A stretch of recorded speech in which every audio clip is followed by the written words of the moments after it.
تاړو نرغختي چې د یو ملک نه لاړ شي بل ملک ته او د خدای د دین خدمت وکړي په ګټو کې بلداسي چې هغه اوچوي په میان دوځای شي نو ستا خوله د کولاو نه شوه چې د هغې نه اواز د توحید او سنت اوچت شي په ګټو کې بعضې داسي چې د هغې نه چینې روانې شي نو ستا نه اړو چینه د توحید او سنت روانه نه شوه چې شاگردان او ملګري پیدا کړي او هغوی خواره شي په دنیا او ملک سیراب کړي د دریو قسمونو کې یو شا علماء د دریو قسمونو کې یو شا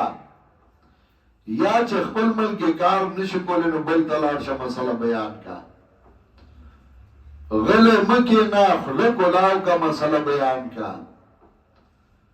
او یا په خپل ځای کېنه او د ځان نه چینه جوړه کا مرګري شاګردان تیارو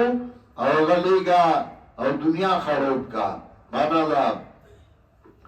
وَإِنَّ مِنَ الْحِجَارَةِ لَمَا تَفَجَّرُ مِنْهُ الْأَنْهَارُ یقیناً بعضې د ګټو نه هغه دي چې بهیږي د هغې نه والې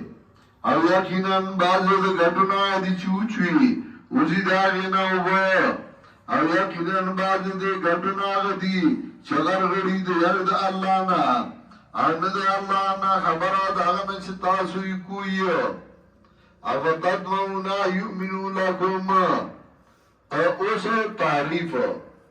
چې دوی د خدای کتاب کې تعریف کوي او خطاب کوي مؤمنانو ته لتیقظ